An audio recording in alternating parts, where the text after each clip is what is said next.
Good morning guys, no? Meron naman tayong unit dito. Isang Isuzu Altera 4JJ1.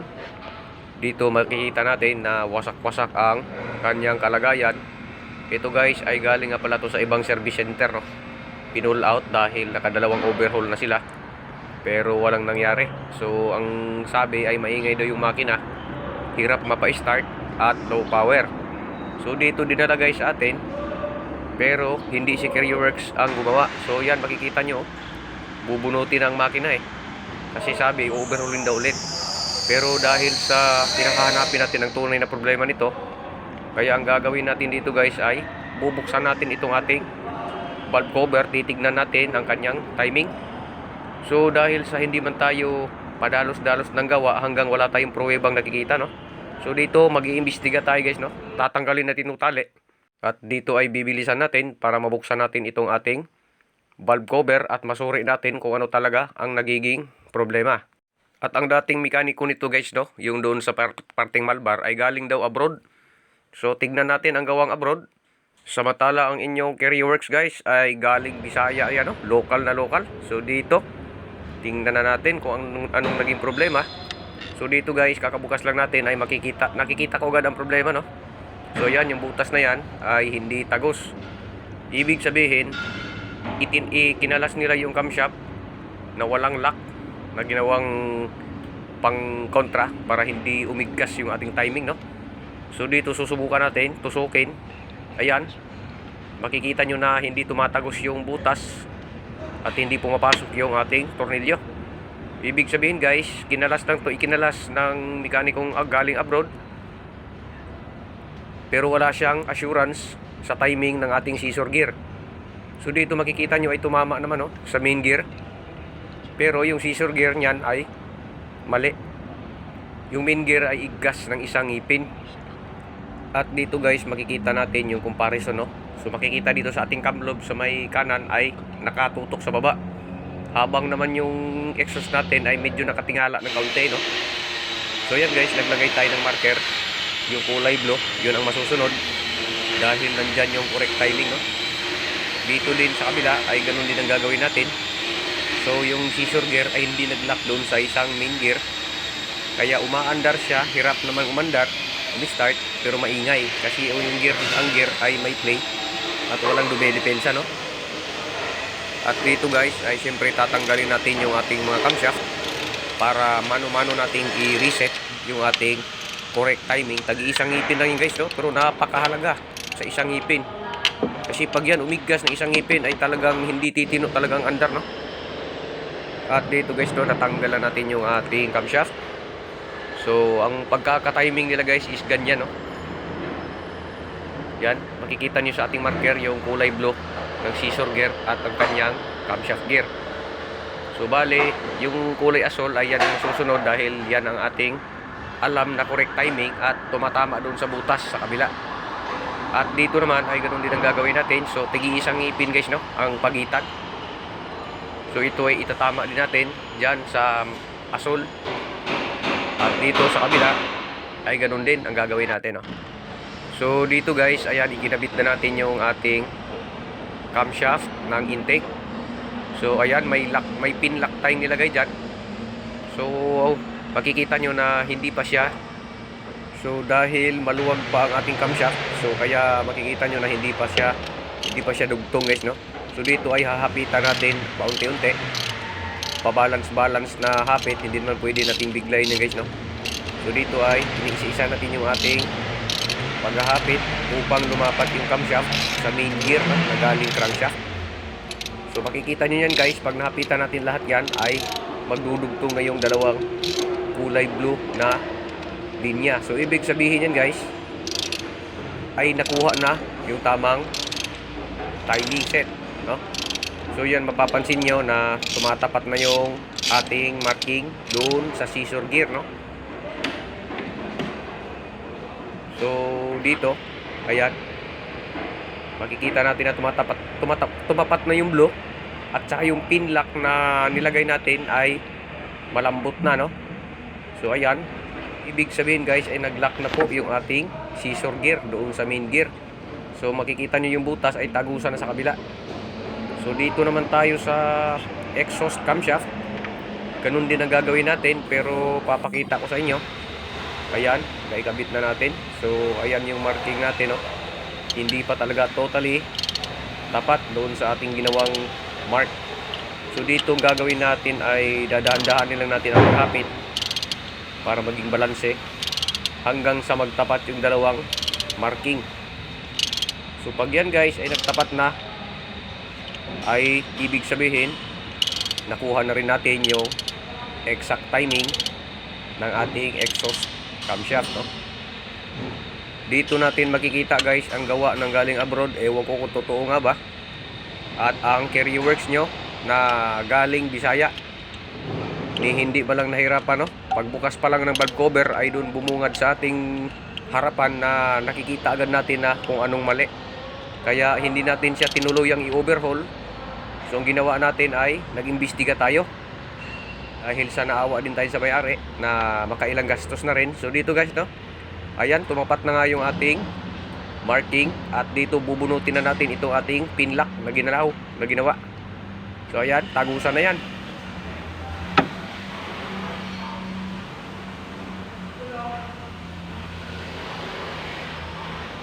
After natin maikabit guys, dito makikita nyo guys yung cam lobe na pareho na sila ng hinaharap, no? Dahil kanina guys, ito ay nasa baba, no? Yan, nakatutok sa ibaba yan. At saka itong exhaust naman natin ay medyo nakatingala ng kaunti, no? So doon pa lang ay booking na booking agad ang positioning pa lang ng valve timing. At dito guys, no, ay ating pagmasdan ay wasak pa rin talagang lagayan. So dito guys, makaraan ng ilang minuto ay nasaraduhan na natin yung ating valve cover. At syempre, hindi na natin siya i-overhaul, no? Ibabalik na natin siya sa kanyang pwesto. At yan ang ating transmission. Makikita nyo dito ay nakahiwalay pa rin siya sa ating makina. So ang gagawin natin yan guys ay ibabalik natin siya, no? Isasalpak natin muli yung kanyang transmission sa engine. So dito dahil ay mag-isa lang si Carry Works na nagawa, pero didiskartehan pa rin yan kung paano niya ikabit mag-isa yung transmission, no? Makalipas ang ilang oras, so dito ay dugtong na yung ating engine at saka transmission. Pati yung starter natin ay naikabit na rin. At ang ating common rail na nandito sa ilalim, no? Dahil sa utay-utay guys yung ating pag-assemble nito, dahil sa nahirapan din tayong i-locate yung ating mga harness kung saan tinanggal dahil hindi man tayo nagkalas nito, no? Kaya medyo nangangapa pa tayo kung saan nakaposisyon. So ayan, makalipas ang ilang oras ay ayan, nakakabit na yung ibang pipings ng ating pressure pump at common rail.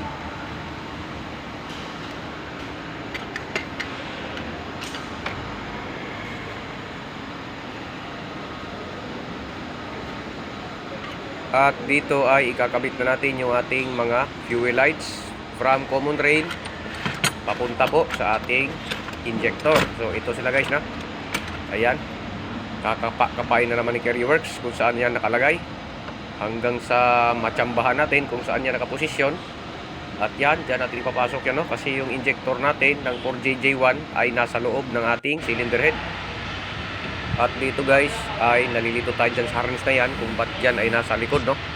Pero nung malaman natin, nung ma-memorize natin yung mga socket kung saan siya nakalagay, yun pala guys ay nandito sa harapan pala yan nakaposisyon, no?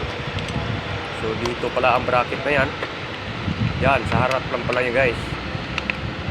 Kasi nagtaka ako kung bakit yung socket ng ating camshaft sensor ay nasa likod, samantala yung ating camshaft sensor ay nasa harap ng makina, no? At saka yung mga harness ng ating injector ay medyo nagtaka din tayo kasi baliktad eh. So ang gagawin natin dito, ayan, naka-organize na po yung ating harness. Ayan, so yan ang tamang posisyon. At dito ay nahanap na rin natin ang tamang posisyon ng ating socket at saka sa ating camshaft sensor. Hirap talaga guys pag hindi ikaw nagkalas tapos ikaw magbabalik. Malulukit naman talaga pero hindi ganun kadali. Dahil doon siya nakalagay sa likod, pero sa harapan pala talaga nakaposisyon yung ating harness, no? So dito ay injector socket natin ay ready na, no?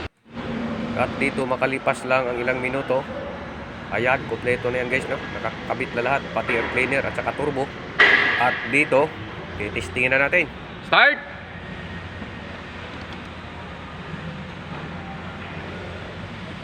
Okay, start.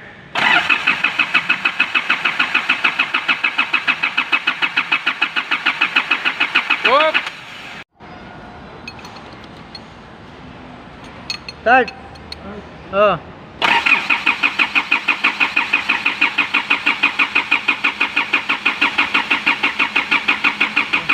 Whoop, whoop.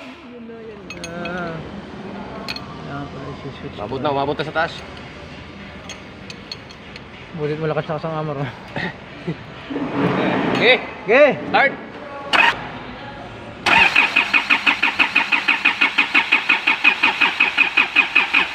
Whoop.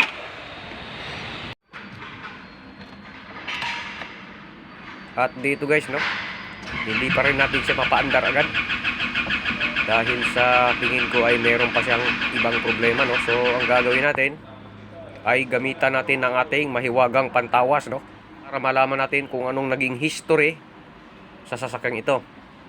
So dito guys, ayan na, meron tayong part na nagugulat tayo dito. Ayan, no, ECM on engine control module not equipped. So dito guys, medyo umangat yung ating balakubak dito dahil sa hindi niya kilala ang ECM. Ibig sabihin, meron na namang panibagong hamon guys, no, na involve yung electrical. So dito ang ginawa natin ay tinignan natin ang harness ng ating ECU. Makikita natin yung sa ibaba ay baliktad po ang pagkakalak, tapos nakalawit pa yung dulo ng lock. So dito palang duda na tayo na may mali dito, kasi nung ginalaw ko yan guys, no, ay nabiglang namatay yung makina. So dito, kaduda-duda at halatang halata na nandito talaga ang problema guys, no. So ang gagawin natin dito, dahil hindi natin matanggal yung sakit ng ECU, yung maliit, so dito ay mano-mano nating pagtyaga ang tanggalin, no. Ayan, no. So dito guys ay nahirapan talaga akong tanggalin tong sakit na ito dahil sa hindi na ano yung kanyang lock, no, yung plastic. So sinikwat lang natin na sinikwat guys, ayun, hanggang sa natanggal natin. At siyempre habang nasa labas na itong ating ECU at ang kanyang sakit, ang gagawin natin dito ay lilinisin natin ito. Bubugahan lang natin ng ating contact cleaner, no, para sigurado tayong walang korosyon doon sa ating mga pin. At habang nasa labas na rin yung ECU ay gagawin na rin natin ang dapat gawin. So ayan, bubugahan natin ng contact cleaner ang mga sakit natin, no.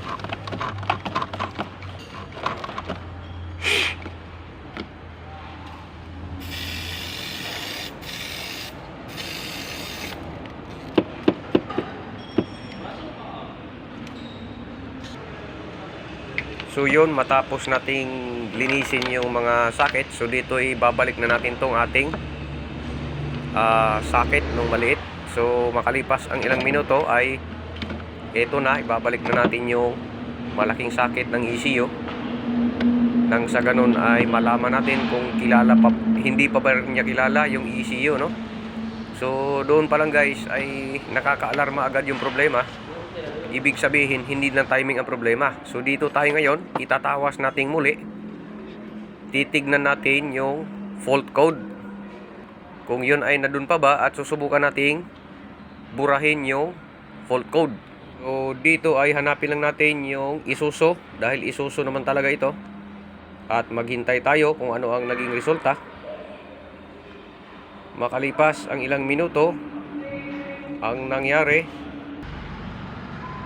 at dito guys, dahil sa naging nahuli na rin yung problema at gumagana na yung RPM guys, no, pero yung check engine ay nandun pa rin, no.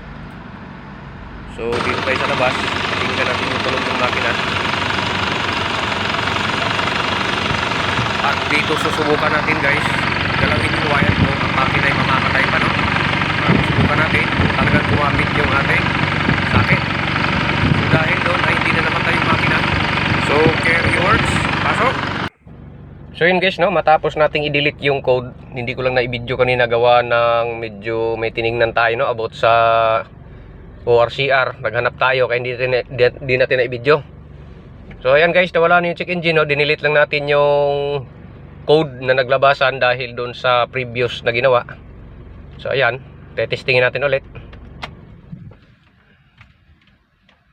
So medyo hirap siyang mi-start guys, no, dahil medyo matamla yung starter, pero so good naman, ayos naman, no.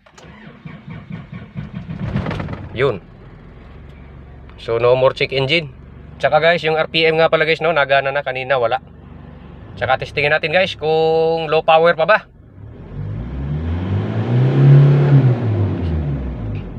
So dito kikita natin na goods na siya, no. So syempre pagte-test drive muna tayo bago natin ito i-declare na goods.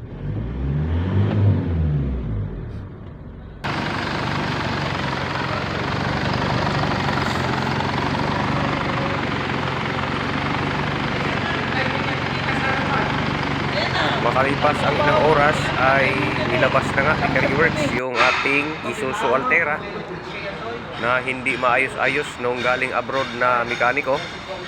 So dito susubukan natin ang pagmumukhang Carryworks na galing Bisaya. Ayan, papakit pa ang loko. Kala mo talaga ay gwapo. Ay siya, magdaldal ka na. So eto guys, no, ito na po yung ating 4JJ1 Isuzu Altera na sinukuan ng ibang service center, no? Kaya dila na doon sa atin. So ito yung pinagkakaabalahan natin kahapon. So ito siya ngayon, nananakbo na guys, no?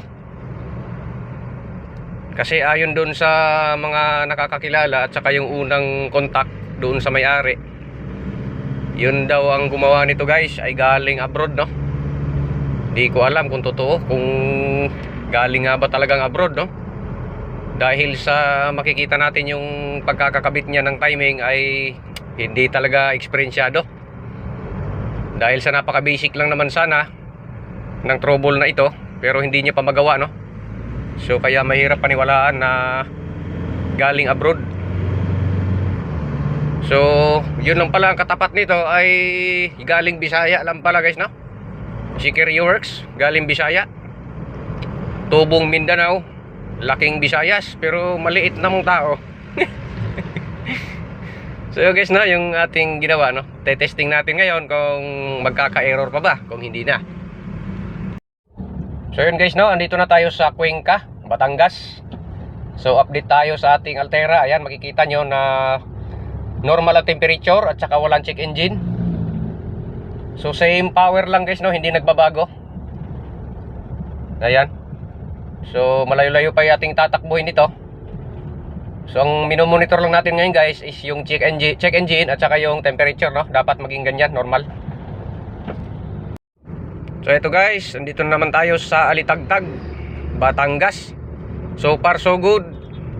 Ganun pa rin ang kondisyon ng ating Altera. So ganun pa rin ang temperature, normal, at wala pa rin yung check engine na hinihintay natin na lumabas ulit, no. Pero sa tingin ko ay napuruhan ito ni Carryworks. Napuruhan ni Carryworks na Bisaya, hindi napuruhan ng batang abroad.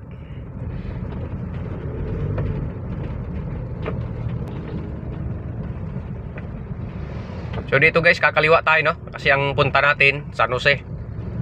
Iikot lang tayo ng mga 40 kilometers, tapos i-declare na natin ito na pwede nang i-release. Hindi tayo kakanan guys, no, dahil kung kakanan tayo, pupunta tayo ng Lemery. So dito ay test drive lang ginawa natin, hindi road trip. So dito tayo sa kaliwa.